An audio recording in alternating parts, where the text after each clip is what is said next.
Alice Drati, vous êtes le président de l'Association marocaine de l'industrie pharmaceutique. Bonjour. Et merci d'avoir accepté de répondre à nos questions sur Med Radio. Merci.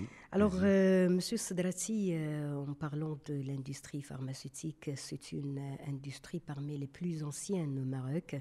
C'est une industrie quand même qui a démarré en 1920, donc derrière c'est plus de 90 ans d'expérience. Et vous pouvez me corriger si je me trompe, peut-être c'est la première unité qui a été créée, c'était en 1920. Alors, toute une histoire de toute une industrie. C'est la deuxième industrie, il faut le rappeler, la deuxième industrie chimique au Maroc, mais on n'en parle pas beaucoup. On ne parle pas d'une industrie qui a cette aussi importante histoire. Alors, avant de vous poser la question pourquoi, M. Sadrati, on aimerait bien remonter avec vous un petit peu dans le temps, nous faire un aperçu historique, nous rappeler les performances ou les indicateurs de performance de cette industrie historique au Maroc. Oui, merci Léla. C'est vrai qu'on ne parle pas beaucoup du secteur, probablement par décence. C'est un secteur qui touche à la santé de nos citoyens. Bien sûr, quelque chose de très important et très sensible. On ne communique pas trop, parce qu'on essaye plutôt de faire le maximum qu'on peut pour satisfaire, répondre aux besoins et assurer l'accès aux soins de nos citoyens. Mais ceci dit ne veut pas dire que nous sommes très fiers de notre secteur pour notre pays, pour plusieurs raisons. D'abord, la première raison, c'est qu'il y a eu la grande sagesse des responsables du pays en haut lieu depuis l'indépendance, d'encourager le développement et l'organisation d'un secteur clé, très sensible, à savoir par la mise en place de réglementations très rigoureuses pour le fonctionnement aussi bien des industries, l'autorisation des médicaments sur le marché marocain, que le fonctionnement des grossisteries, que des pharmacies d'officine. C'est donc avec beaucoup de tranquillité que ce secteur s'est développé dans l'intérêt du citoyen. Ça, c'est le premier point. Le deuxième point de fierté, c'est que nos autorités, dès le départ, ont développé un laboratoire national de contrôle des médicaments dès 1969, alors qu'il n'y avait même pas de faculté de pharmacie au Maroc. Ça a été une idée très pertinente et utile, parce que ça a permis de voir le développement d'un secteur avec toutes les normes de qualité qui existent dans les pays les plus avancés, européens ou internationaux et autres. Ça aussi, c'est un atout énorme pour le pays. Et en troisième fierté, c'est que nos autorités ont en même temps encouragé le développement de la fabrication locale. Dès les années 65, effectivement, il y avait déjà un établissement de production les années 1920. C'était à travers une pharmacie centrale qui était pour essayer, c'était l'époque de la guerre et tout ça. Et le protectorat avait besoin pour lui-même aussi, d'utiliser les possibilités marocaines pour des médicaments. Mais le développement vrai a démarré les années 60 par la réglementation, comme je vous ai dit, 69 par le Laboratoire national de contrôle. Et donc c'est quand même 50 ans d'expérience. Au moins, c'est 58. Si on parle de 69. C'est une soixantaine. Ça existait déjà, le développement de l'industrie avait commencé, et le laboratoire de contrôle est venu consolider tout ça, sécuriser encore plus. La chance, c'est que c'est un secteur qui a été très dynamique, qui s'est bien développé pour deux raisons. D'abord, dans la confiance totale du pays, la stabilité du pays. Les groupes internationaux, la majorité des groupes internationaux ont fait confiance au pays. Ils se sont installés eux-mêmes. Ils ont monté des usines. Ils ont introduit au Maroc, ils ont introduit la fabrication de leurs produits, mais en même temps, ils ont introduit leurs produits d'innovation, ce qui a permis un bon développement côté marocain. Désolé, problème avec mon dossier. Ça a permis non seulement de permettre un transfert de technologie au bénéfice du personnel marocain, mais en même temps un progrès médical puisque ça a permis d'apporter les dernières innovations pour le corps médical marocain qui est de la compétence des médecins des pays les plus avancés, sans aucune hésitation, ce qui a permis quand même de donner au pays un niveau de médecine de haute classe, de niveau international dans tous les domaines. Et donc une complémentarité dans un secteur très sensible. Ça, c'est déjà du côté général.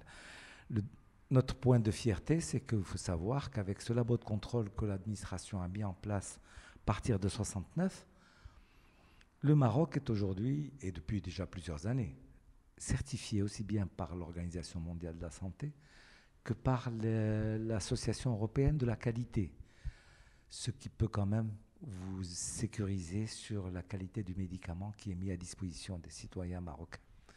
Il y a aujourd'hui près de 46 laboratoires qui importent, fabriquent localement. Il faut noter qu'il y a plus de 95% au moins du personnel de ces sociétés pharmaceutiques, du plus petit au plus haut cadre, sont marocains, que ce soit dans des groupes, des multinationales ou dans des groupes nationaux. Il y a notre chance extraordinaire, nous avons un circuit de distribution digne d'Europe aussi, puisque nous avons une 60aine de grossisteries à travers le Maroc qui fournissent les pharmaciens quotidiennement. C'est un stock de sécurité d'une part en plus, et en même temps de qualité, puisque c'est fait dans les conditions les plus modernes, aussi bien en matière de traitement informatique qu'en matière de stockage, de gestion, de chaîne de froid. Autre élément aussi de grande fierté, c'est que le Maroc aujourd'hui a au moins 11 000 pharmacies d'officine à travers tout le pays qui sont dans les coins les plus reculés. Et il ne faut pas oublier le rôle énorme aussi des pharmacies d'officine dans ce système de santé, car comme vous le savez malheureusement, la couverture sociale est encore très faible au Maroc, le pouvoir d'achat reste faible.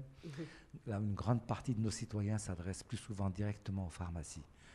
Et il y a un rôle de santé donc que joue... Vous parlez d'automédicalisation ? Oui, mais c'est un rôle important. Heureusement qu'il y a des pharmacies à travers tout le pays qui permettent aux gens de conseiller les gens, de les orienter, de leur donner, quand il ne s'agit pas de choses très graves, de leur donner de quoi se soigner. Et c'est très utile quand on sait qu'on est autour de 35-40% de couverture sociale. Vous imaginez le monde qu'il y a, et dans le rural, de gens qui n'ont pas les moyens ni d'aller se faire soigner ou d'aller faire les analyses médicales nécessaires et tout ça. Ce sont, bien que, il faut le souligner aussi, encore plus des pharmacies d'officine dans notre pays vivent dans des situations très très difficiles actuellement financièrement. Contrairement à ce qu'on disait dans le temps, le pharmacien d'officine, l'épicier gagne bien sa vie, je vous promets que sur les 11 000 pharmacies, il y a au moins 40% qui sont dans des situations financières graves, même de faillite. Il y a une grande partie qui ne paye même pas ses charges, ou très difficilement, et très peu de pharmacies qui gagnent correctement leur vie. Il faut le savoir, et il faut leur rendre un grand hommage. Et ceci, vous le comprendrez très bien, tout simplement. Nous savons, quand je vous ai dit 11 000 pharmacies d'officine au Maroc, pour 1 milliard d'euros de chiffre d'affaires de consommation au Maroc. Si vous prenez la France, pour 35 millions, 36 millions d'habitants.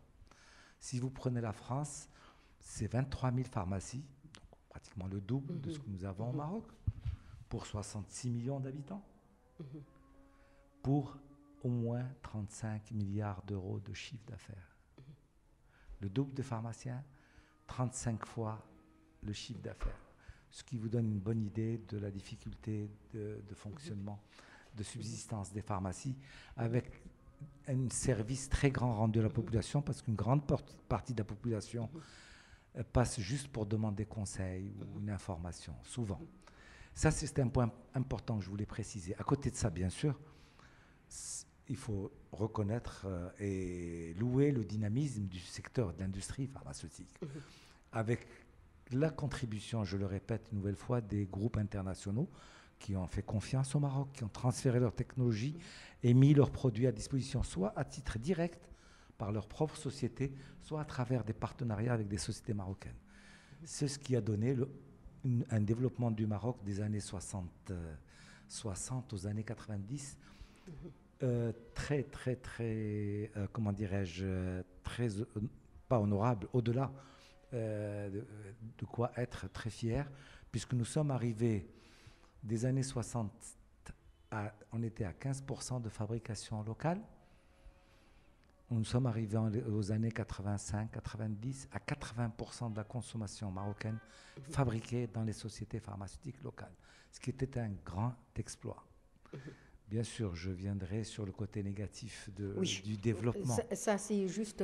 Mais j'insiste là-dessus, c'est quand même en disant un secteur très développé, très performant dans un domaine de pointe, avec des normes de qualité aussi valables qu'aux États-Unis ou en France ou en Allemagne.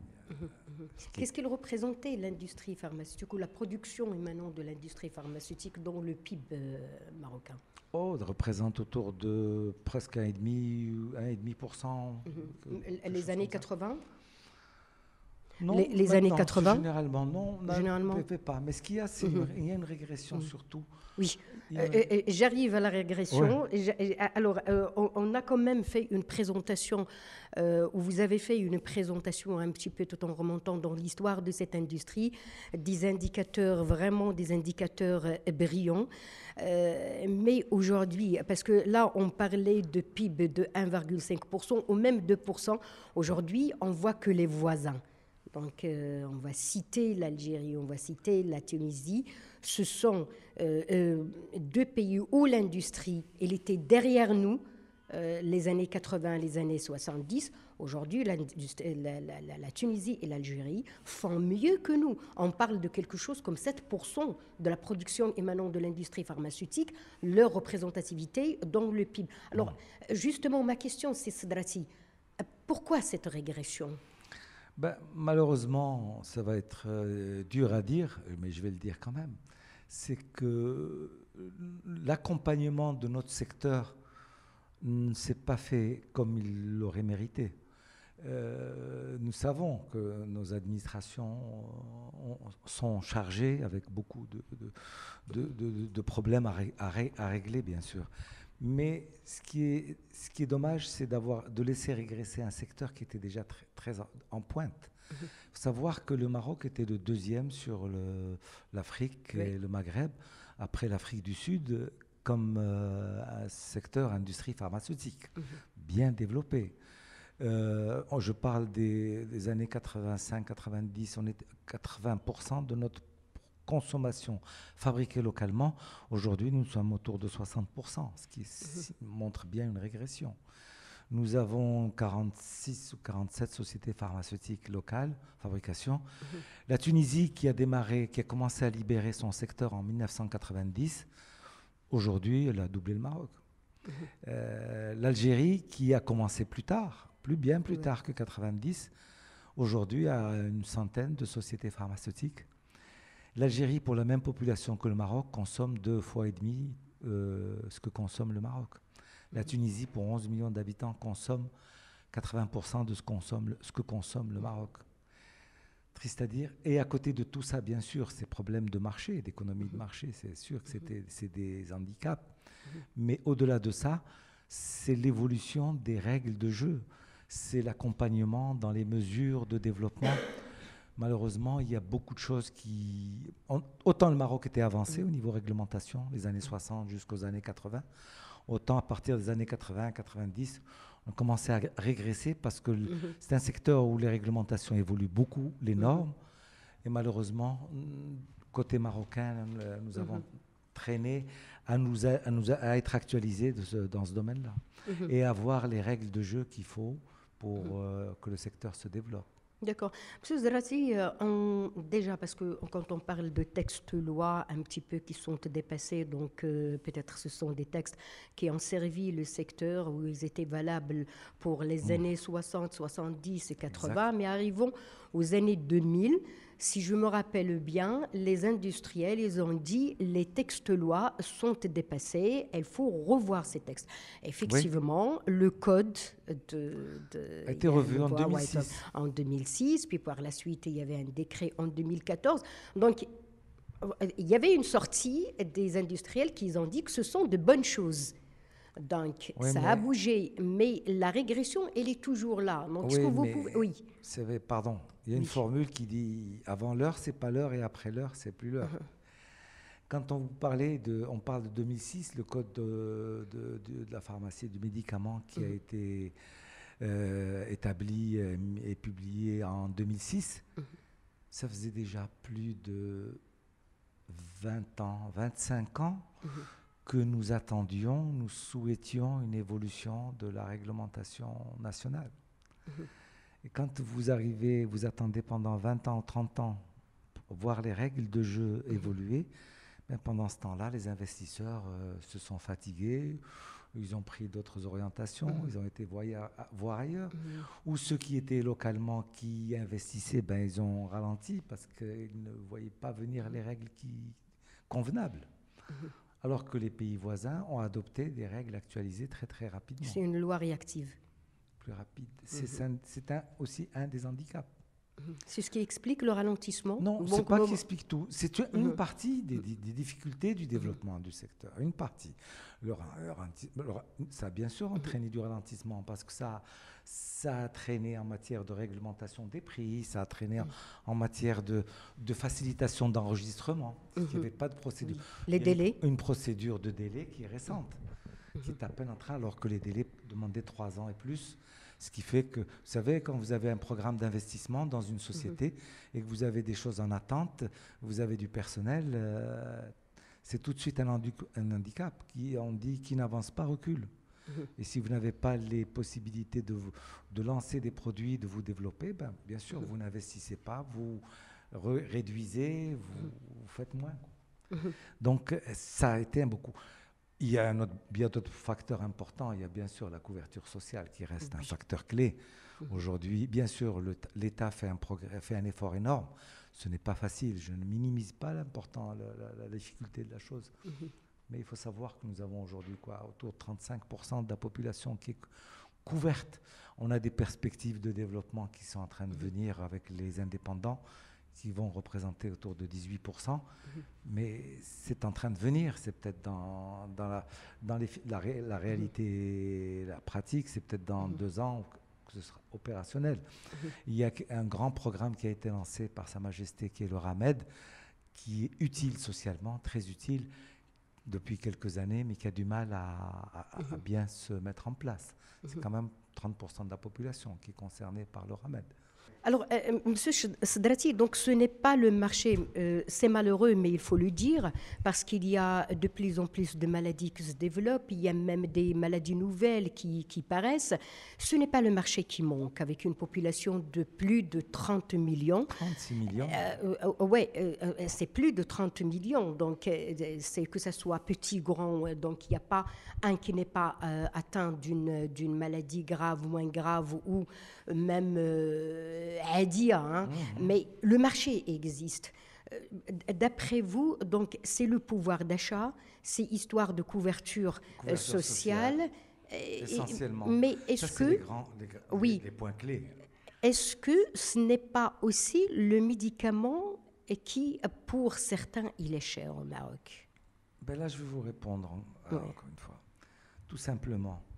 Premièrement, quand vous prenez le Maroc, que l'administration a décidé en 2014 à mettre en place un décret de fixation des prix des médicaments, en faisant une comparaison avec 7 pays et en décidant d'adopter le prix le plus bas, le prix moyen d'abord, et puis le prix le plus bas sur les 7 pays.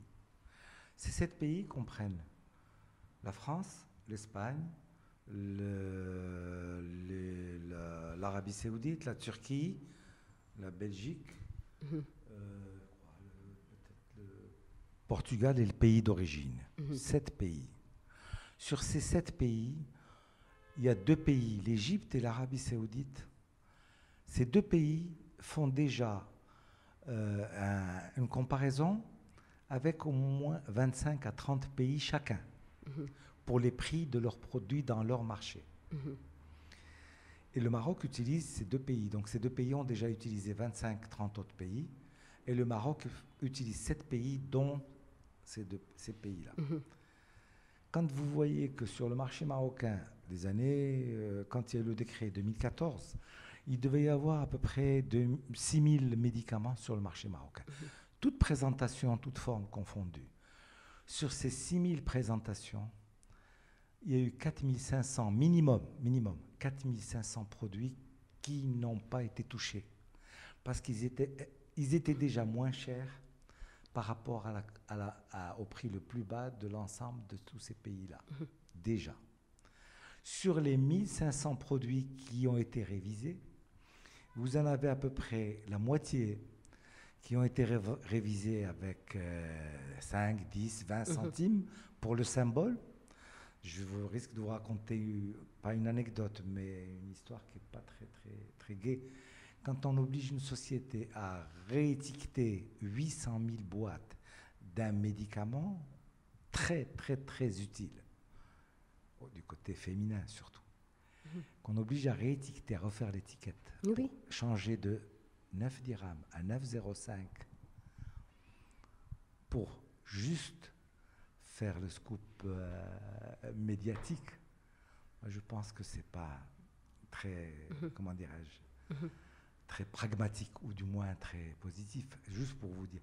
Alors, je vous ai dit, sur les 1500 qui ont été révisés, il y a la moitié qui a été révisée de 5, 10, 20 centimes, des choses comme ça. Et l'autre moitié qui a été révisée officiellement, effectivement, 600, 700 produits. Il s'agit essentiellement de produits importés, de produits avec des prix chers, en général importés, des produits multinationales, d'innovation, des produits qui ont subi des baisses dans leur prix d'origine, mais cette baisse n'avait pas été répercutée au Maroc, malgré que leur réglementation le prévoyait. Donc quand on voit cet effet, juste pour répondre à ce point important de prix. Alors, quand il y a eu cet effet d'abord, donc ça voulait dire que la grande majorité des médicaments marocains n'étaient pas chers, et 65-70% du marché marocain, même à cette époque, c'est des produits génériques à des prix très bas, qui ont été à des prix bien inférieurs à toute la comparaison, justement, dans l'intérêt des citoyens. Mais avec ça, malgré cette baisse que l'administration a fait subir au secteur, ce qui a entraîné des problèmes sur les investissements, sur l'emploi et tout ça, ceci n'a rien apporté en matière de consommation. Ça n'a pas fait évoluer la consommation. Voilà, justement, j'allais poser la question, pourquoi le générique aujourd'hui? Parce qu'on en parle il y a maintenant plus que quelques années, mais il n'a pas pris de l'ampleur. Je ne suis pas d'accord non plus. Là, je vais vous répondre. D'abord, il faut regarder les choses comme elles sont. Le développement du générique a commencé au Maroc les années 70. L'administration a toujours encouragé. Mais on a commencé à en parler du générique récemment. Non, on en parle plus, du moins on sensibilise plus. Mais disons, on commence, l'administration, depuis les années 70, a commencé à encourager l'enregistrement. Et je l'ai vécu moi-même, j'étais en 76 au ministère de la Santé. Et mieux que ça, il faut savoir une chose, c'est que le Maroc aujourd'hui, 40% de notre consommation, c'est du générique. 60% des médicaments, des princeps ou de groupe. C'est quand même un exploit. Vous savez que la France n'est même peut-être à peine à ce niveau-là, et encore même pas. Peut-être à 35% ou quelque chose comme ça. Ce qu'il faut ça. Alors que la France, c'est 100% de couverture sociale et d'encouragement. La France a commencé seulement également, peut-être une dizaine d'années, d'essayer d'encourager le développement du générique avec les problèmes de la sécurité sociale. Le problème au Maroc, c'est un exploit d'arriver avec un petit marché comme ça à 40% de consommation aujourd'hui en médicaments génériques. Il faut savoir qu'il y a des gens qui traitaient le diabète il y a 30 ans au Maroc. Il y avait peut-être une personne sur 30. Aujourd'hui, vous avez une personne sur 10 qui se traite grâce au générique. L'hypertension, la même chose. Ça a développé pas mal l'accès à plus de gens. L'handicap majeur, c'est l'accès des citoyens, de la majorité des citoyens. La couverture sociale, toujours, est très... L'Algérie est à 100% aussi, pratiquement. La Tunisie aussi. Quand on prend 11 millions d'habitants tunisiens, consomment pratiquement ce que consomment 36 millions de Marocains. Ça vous donne tout de suite... ça ne veut pas dire que c'est bien moins cher en Tunisie ou en Algérie, pas du tout. Il peut y avoir quelques produits. Et des situations totalement différentes parce qu'il y a des subventions en Tunisie du médicament par un organisme d'État, ce qui n'est pas le cas au Maroc, c'est un domaine totalement privé. Mais l'handicap essentiel, c'est la couverture sociale, le pouvoir d'achat. Ce sont les principaux handicaps. Ce qu'il faut espérer, nous savons... Donc, dans ce cas, comme on subventionne la bonbonne de gaz, donc on peut subventionner... Mais je veux vous dire une chose, moi, logiquement. Vous savez, il faut savoir... Il faut vous ne pensez pas que c'est aujourd'hui une nécessité impérieuse? Il faut souligner quelque chose de très important. Il faut savoir que le médicament est un produit stratégique, probablement plus stratégique même que l'armement. Parce qu'il s'agit de la santé de gens, de leurs enfants, de leurs parents, d'eux-mêmes. Sa Majesté Hassan II l'a déjà dit, la richesse d'un pays, c'est la santé de son peuple. Sa Majesté Mohammed VI a souligné clairement aussi, a fait allusion. C'est quelque chose de plus que stratégique et capital pour chaque pays. C'est la raison pour laquelle nos autorités, en plus haut lieu, doivent accorder le plus grand encouragement, soutien, faveur au secteur du médicament. Pourquoi? Non, clairement, puisqu'il y a la volonté royale, elle est là. Ouais. Pourquoi nos responsables, là, ils tardent à réagir? Le médicament, c'est la vie humaine. On le souhaite, on n'arrête pas depuis que notre association existe. On peut, si vous aviez un peu plus de temps, on aurait pu vous montrer les montagnes de documents, de mémorandums, de courriers écrits, réécrits, envoyés à nos administrations pour les sensibiliser sur l'importance du secteur sur le plan économique et sur le plan social et sur le plan souveraineté du pays, sur un produit stratégique. Mais malheureusement, certainement, l'administration a tellement de chats à fouetter qu'un petit chaton, apparemment comme le nôtre,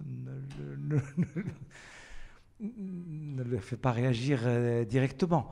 Il y a, je vais être honnête quand même, nous avons, il faut être honnête, rendre à César ce qu'il y a. On a vécu une mauvaise situation quelques années avant, beaucoup. Et même avec les années 2014, avec cette démagogie de prix. Autant nous étions totalement pour la régularisation des prix, la correction des prix, et que ce soit le prix le plus juste. Nous l'avons toujours défendu. Autant ça a été une opération qui a été plus démagogique qu'une opération de développement de l'accès aux médicaments. Donc ça, on n'a jamais été contre cette décision.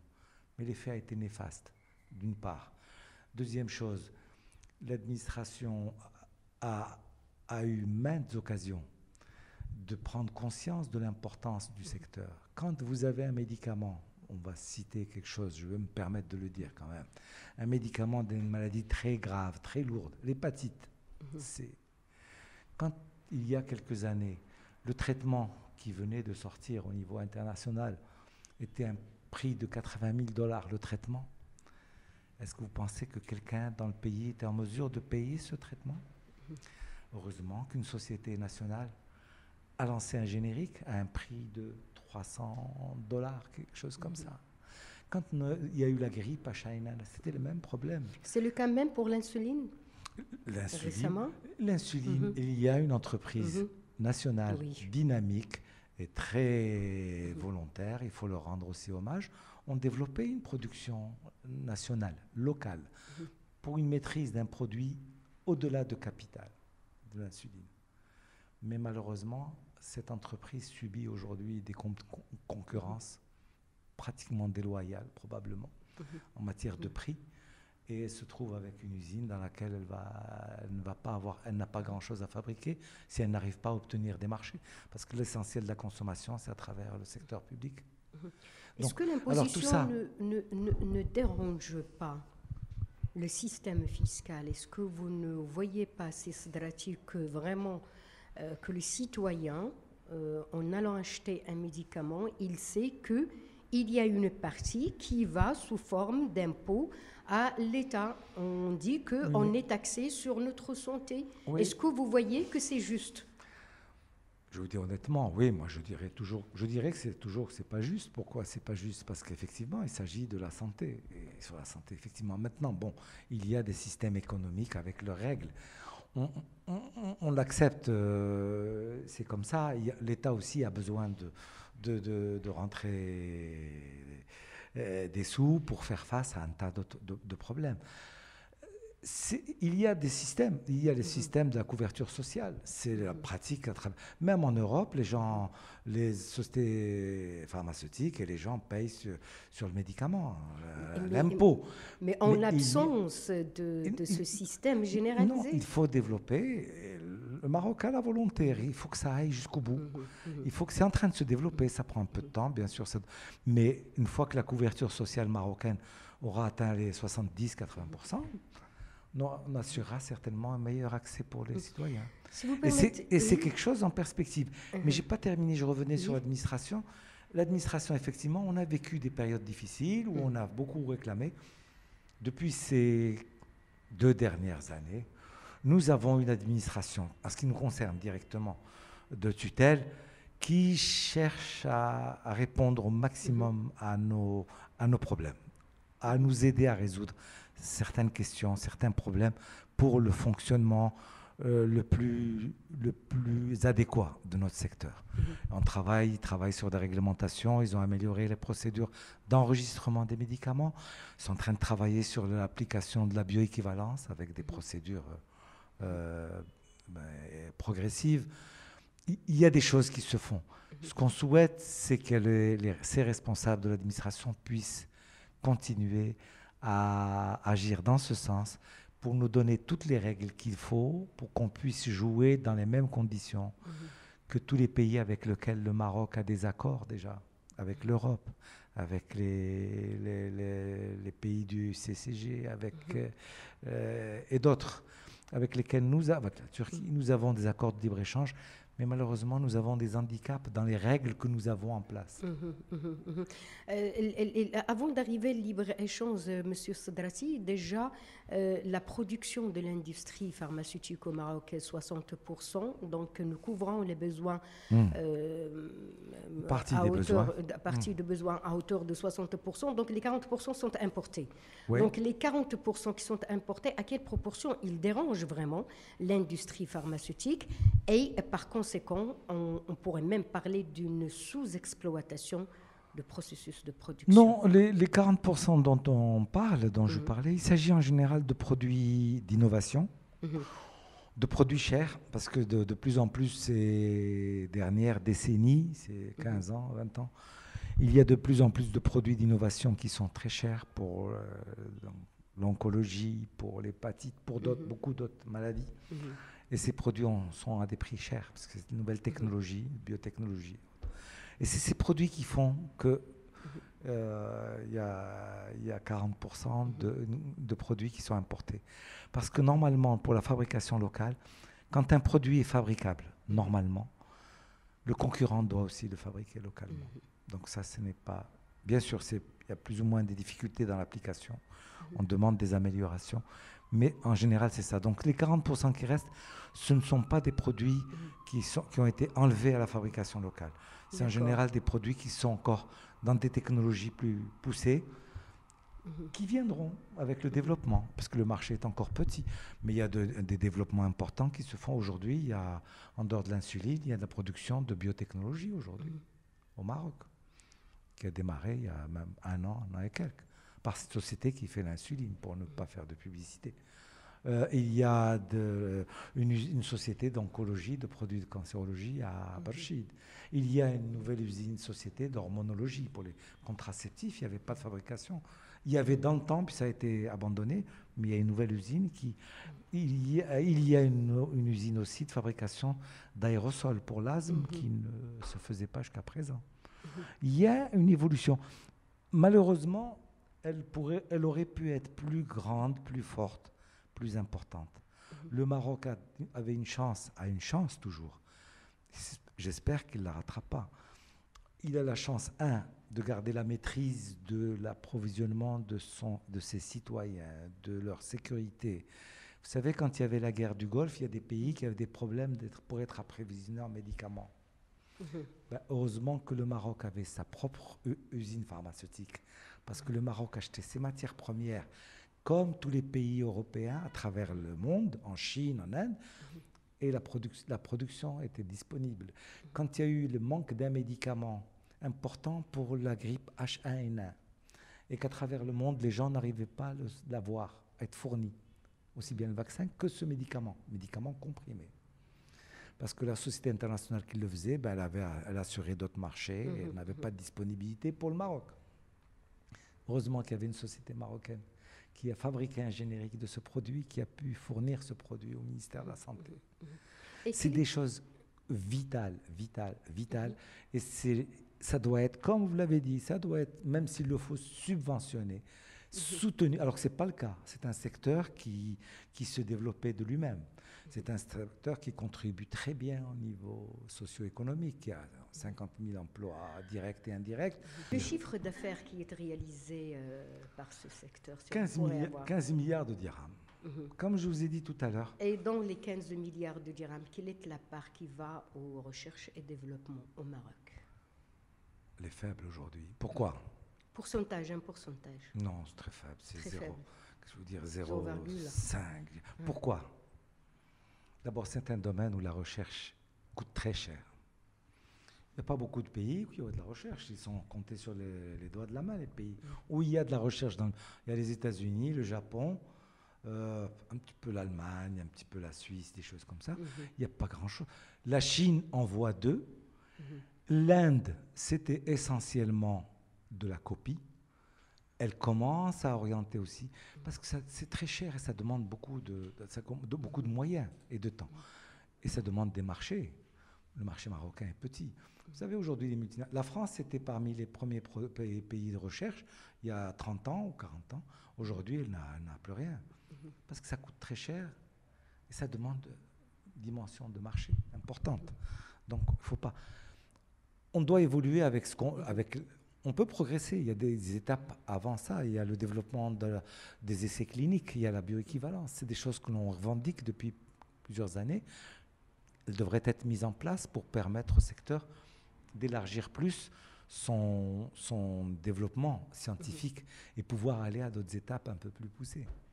Mais ça aussi, c'est les règles de jeu qui doivent être mises en place complètement. On attend des réglementations complémentaires, on attend des choses. C'est pour ça qu'on perd du temps. Peut-être ça va être notre dernière question, c'est Sadrati. Qu'est-ce qu'il vous représente pour vous en tant qu'industriel du secteur, l'accord de libre-échange? Pour certains... Malheureusement, les accords de libre-échange, autant, je pense, c'est des bonnes choses pour les pays en matière de développement économique et de stimulation ou d'encouragement, parce que ça permet, ça pousse à des compétitivités ou à des complémentarités de développement aussi, parce que chacun peut exceller. Malheureusement, les accords de libre-échange, on en signe, mais je vous ai dit tout à l'heure que nous n'avons pas les règles de jeu en face qu'il nous faut pour pouvoir jouer convenablement. L'exemple de l'accord, nous avons l'accord de libre-échange avec l'Europe, et le statut avancé même. L'Europe peut enregistrer des médicaments, les commercialiser au Maroc et tout ça. Mais une société locale ne peut pas enregistrer un médicament en Europe facilement. Pourtant, c'est l'accord de libre-échange réciproque, normalement. Et pourtant, il y a exactement les normes, les mêmes règles. Au Maroc, ce sont les normes européennes qui sont appliquées pour le médicament. D'ailleurs, il y a des multinationales, des sociétés, qui ont confié certains de leurs produits à la fabrication locale, à des sociétés nationales, pour l'export, pour l'Europe et pour l'Afrique. C'est bien qu'ils ont confiance dans la qualité du produit. Alors, dans ces accords de libre-échange, J'en citais d'autres, peut-être. Avec la Tunisie, on a des accords, mais ce n'est pas évident d'aller enregistrer en Tunisie, alors que nous sommes Donc il y a toujours un retard maghrébins. d'enregistrement. Des procédures d'enregistrement, un tas de choses. Du laxisme. Des difficultés, c'est surtout il y a des astuces non tarifaires qui permettent de décourager ou d'empêcher ou de retarder. Alors ces accords de libre-échange encore ont beaucoup à mettre en place et à défendre et à nous permettre, parce que même quand, malheureusement, même dans la concertation, je suis désolé de continuer, malheureusement dans la concertation, on n'a pas une considération assez importante, parce qu'il y a des soucis importants des fois avec des accords de libre-échange comme ça s'est fait avec les États-Unis. Il y a certaines précautions à avoir. On ne peut pas livrer le marché marocain totalement justement, à tous ces le pays d'accord de contrôle des libre-échange. importations. Est-ce qu'on a un système aujourd'hui de contrôle des importations? Alors, comme on m'a toujours dit à l'école, peut mieux faire. Et je vais dire pourquoi. Effectivement, il y a des normes très rigoureuses dans notre administration. Comme je vous ai dit, l'administration, la réglementation au Maroc et la direction, le service On parle des importations. Non, je vais vous parler des importations. C'est que je vais y venir. Les procédures d'enregistrement ou de commercialisation au Maroc, les procédures sont mises en place depuis les années 60. Et c'est la réglementation française qui a été prise directement. Et depuis la suite, 69, 70, la boîte de contrôle et ainsi de suite, les réglementations ont suivi et les normes. L'administration applique des normes strictes, qu'il s'agisse de médicaments importés ou fabriqués. Même un médicament importé n'est pas importé et vendu comme ça au Maroc. Il y a un dossier qui est déposé, un dossier complet, déposé au ministère de la Santé, avec le certificat du pays d'origine, comme quoi il est commercialisé dans le pays d'origine, avec les méthodes, tout le dossier technique, les méthodes d'analyse et tout. C'est des dossiers qui sont analysés dans le détail par l'administration, avec des échantillons. Donc on ne reçoit pas des produits importés comme ça. Un point supplémentaire qui pourrait être ajouté, qu'on a demandé que l'administration a ajouté dans la réglementation, comme font des pays anglo-saxons et certains pays arabes, comme la Libye, l'Irak, et l'Arabie saoudite, c'est que nos responsables d'administration aient la possibilité d'aller visiter les sites dans les pays concernés. Mais il faut savoir que ça reste limité pour le Maroc. La majorité des importations essentielles, elles viennent d'Europe, de sociétés bien établies, bien connues, bien tout ça. Même quand il s'agit d'autres pays, d'autres régions, l'administration est assez prudente. Vous avez 30 000 sociétés pharmaceutiques en Inde. C'est pas toutes ces sociétés. L'administration regarde bien quelle société va introduire ses produits sur le marché marocain. Dernière question. Donc, si je vous pose la question, combien il nous faudra du temps pour que l'industrie pharmaceutique au Maroc puisse se rattraper? De par votre expérience, Alice Drati. Vous qui avez été élu 4 fois à la tête de l'association. Vous savez, c'est gentil, merci, non? Pharmaceutique. Humblement, juste vous dire que, vous savez, quand vous avancez, quand vous faites un pas, souvent un pas peut vous amener à en faire 50, 100, très facilement. Mais quand vous reculez d'un pas, très très difficile de rattraper facilement. Parce que quand vous reculez, quand vous n'avancez pas du moins, ça veut dire que vous n'avez pas les règles qui vous permettent d'avancer dans le développement, dans l'investissement. Dans le Maroc aujourd'hui, avec la volonté de Sa Majesté, il y a un horizon magnifique avec toute l'Afrique. Mais avec tout ça, bien sûr, il y a des sociétés marocaines qui exportent sur l'Afrique, mais avec beaucoup de difficultés, de procédures et de retard. Et quand vous ne pouvez pas investir localement, ou que le marché local ne se développe pas, vous êtes handicapé pour vous développer aussi à l'export. Donc c'est plusieurs handicaps. Et quand vous avez une réglementation, si vous préparez une réglementation aujourd'hui, la bioéquivalence, ça fait peut-être 15 ans que cette réglementation est en voie d'être préparée. Elle vient d'être préparée. Elle va commencer à être mise en application, elle va nécessiter 5 ans, 10 ans. Pendant ce temps-là, c'est du temps perdu, parce que vous avez pendant ce temps-là des produits à enregistrer, à déposer et à commercialiser. Et quand vous avez programmé votre budget pour l'année prochaine, on est maintenant en octobre, vous programmez pour 2020, je vais me développer comme ça, je vais lancer ça et ça.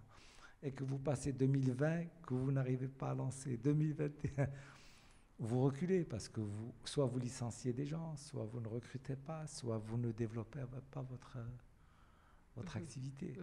Donc, c'est pour dire qu'il est, malheureusement, il est plus difficile, bien plus difficile de rattraper que de prévoir et de mettre les jalons qu'il faut en place. Parce que quand on veut rattraper, on parle, je me répète, la Tunisie, j'étais présent avec le Premier ministre tunisien à l'époque, en 90, avec notre président de l'association, Allah yarhamou, M. Chawki Abdrahim. Nous ont invités, moi j'étais au ministère de la Santé, pour leur présenter l'expérience marocaine, parce qu'ils étaient encore dans un système étatique. Ils avaient une centrale d'achat, elle achetait pour toutes les pharmacies, et elle commercialisait, et elle achetait par appel d'offres, elle cherchait par-ci, par. On a été leur présenter le modèle marocain en 1990. En Tunisie, il n'y avait rien à ce moment-là, peut-être pas 5%. Ni l'Algérie. Je viens l'Algérie. La Tunisie aujourd'hui, c'est plus de 55-60% de leur. Ils sont à notre niveau, et ils sont dans l'export. Et ils ont adopté des réglementations actualisées très rapidement. Ils ont mis quand on rate, c'est difficile de rattraper. L'Algérie a commencé plus tard. L'Algérie, probablement vers les années 2000, à l'Algérie, dans les années 90, avait une unité industrielle d'État, Saïda. Et elle avait des pharmacies centrales d'État qui achetaient par appel d'offres. En venant à ces problèmes de centrales d'achat, ces centrales d'achat, elles ont vécu des expériences très négatives avec ça, parce qu'elles achetaient pour le privé, pour le public et pour le privé, ce qui était une concurrence déloyale totale. Mais de plus en plus, ils reviennent en arrière. La pharmacie centrale tunisienne, aujourd'hui, est en faillite. En Algérie, ils ont abandonné l'essentiel. Ils gardent quelques appels d'offres, mais ils sont en train d'amener les gens à investir localement. Mieux que ça, ils sont en train de changer leur réglementation économique c'était jusqu'à actuellement, on ne pouvait détenir que 49% en Algérie dans un investissement industriel. Même les groupes internationaux, tout le monde. Récemment, ils viennent de changer cette loi parce qu'ils se sont aperçus que c'était un handicap pour eux. Ils sont en train de mettre une nouvelle loi où ils libéralisent totalement. Deuxième chose, on a une protection au Maroc pour les AMM, les autorisations de mise sur le marché, qui permet de protéger les investisseurs et les sociétés qui sont responsables au Maroc, pas présentes à l'international, avec une responsabilité de l'extérieur. C'est une règle que nous avons au Maroc, que nous espérons préserver parce qu'elle est capitale pour le pays. L'Algérie vient d'adopter cette règle marocaine parce qu'elle voit que c'est à l'avantage du pays aussi. Et je regardais, nous, depuis 90, on était à 80% de nos besoins. Maintenant, on sont à 60%. 2028, alors ça fait 10, 18, 28, 30 ans. Voilà où sont les pays voisins. Et nous sommes en train de reculer. Alors, je vais vous dire, pour rattraper, il faut être optimiste. L'essentiel, c'est de faire ce qu'il faut pour permettre aux gens de reprendre la confiance qu'il faut, l'investissement, aussi bien qu'il s'agisse de multinationales ou de nationales. Tout le monde, le pays est ouvert à tout le monde. C'est un pays de stabilité totale, d'accueil total, de conditions économiques excellentes pour les investissements. Donc, on n'aurait rien, mais ce sont surtout les règles de fonctionnement de tout ça qui sont capitales aujourd'hui. Ali Sedrati, je rappelle que vous êtes le président de l'Association marocaine de l'industrie pharmaceutique. Merci encore une fois d'avoir accepté de répondre à nos questions sur Med Radio.